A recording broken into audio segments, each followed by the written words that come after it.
Chicken biryani কিভাবে রান্না করি আজকে আমি সেটাই আপনাদের সাথে শেয়ার করব। এক একজন এক একভাবে রান্না করে, আমি আমার ওয়েতে রান্না করতেছি। এখানে প্রথমে আদা রসুনটাকে আমি ব্লেন্ড করে ফেলতেছি। এখানে পিল যেরকম গার্লিক পাওয়া যায় এগুলোকে আমি সব সময় ফ্রেশ আদা রসুন আমি ব্লেন্ডারে ব্লেন্ড করে আমি ইউজ করি রান্নাতে। আর ডিপে রেখে দেই, যখন রান্না করি ঠিক তার আগ মুহূর্তে বের করে আমি ইউজ করে আবার ডিপে রেখে দিই। কিনতেও পাওয়া যায়, বাট কেনাটার থেকে আমার মনে হয় ফ্রেশলি ইউজ করাটাই বেটার। আর আরেকটা জিনিস বিরিয়ানি মানেই মানুষের কাছে মনে হয় যে অনেক ঝামেলার ব্যাপার, বাট আমার কাছে বিরিয়ানি মানে শর্টকাট রান্না। আপনারা হয়তো অনেকেই শুনে হাসবেন যে বিরিয়ানি কিভাবে শর্টকাট হয়, বাট অ্যাকচুয়ালি আমার জন্য বিরিয়ানি ফাঁকিবাজি রান্না। সেটাই এই জন্য আমি আপনাদেরকে দেখাবো, যাদের কাছে সময় নেই তারা কিভাবে ফাঁকিবাজি রেখে রান্না করে। তেলে পেঁয়াজটাকে বুনা বুনা করে ফেললাম, তারপরে এরকম ব্রাউন করে আদা রসুনের পেস্ট দিয়ে দিলাম। আর আরেকটা চুলাতে এরকম আমি 2 কাপ চাল নিছি, 2 কাপ চালের সাথে 4 কাপ পানি দিছি, মানে যেই পরিমাণ চাল দিবেন তার ডাবল পানি দিতে হবে। আর এখানে গোটা মশলা, এলাচ, দারচিনি, লবঙ্গ, তেজপাতা এগুলো সব দিয়ে দিলাম, তেল দিলাম, লবণ দিয়ে এটাকে আমি নাড়াই ওখানে হাই ফ্লেমে ওটা হতে থাকবে বলক না আসা পর্যন্ত। আর এখানে আমি মশলাটাকে যে ভুনাবো, যত বেশি অ্যাকচুয়ালি মশলা ভুনবেন তত বেশি ভালো লাগবে।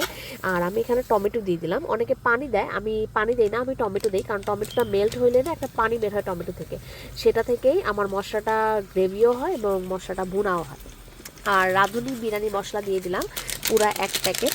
রাঁধুনি বিরিয়ানি মশলা কিন্তু আমেরিকাতে পাওয়া যায় না, সো আপনারা যারা বাংলাদেশ থেকে আসবেন তারা চেষ্টা করবেন যতটা পারেন সব কিছু নিয়ে আসতে রাঁধুনি বিরিয়ানি মশলা। আমি যেমন এগুলো বাংলাদেশ থেকে নিয়ে আসছিলাম। আর ওখানে এখানে এই যে দেখেন একটু পান্তা ভাতের মতন একটু পানি পানি এখনো রয়ে গেছে, সেই পর্যায়ে এসে আমি চুলার আঁচটাকে একদম লো, মানে সর্বোচ্চ, এটাই এর থেকে লো এর আমার চুলায় হয় না, লোতে দিয়ে আমি ঢাকা দিয়ে দিব। ওই অতটুকু পানিতেই এটা চালটা হতে থাকবে।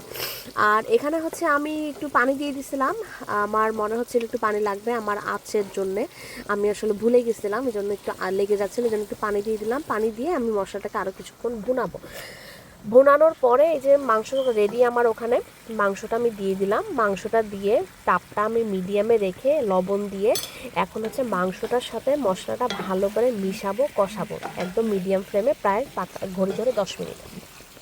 মুরগিটা কষানোর পরে আমি তারপর ঢাকা দিয়ে দিব।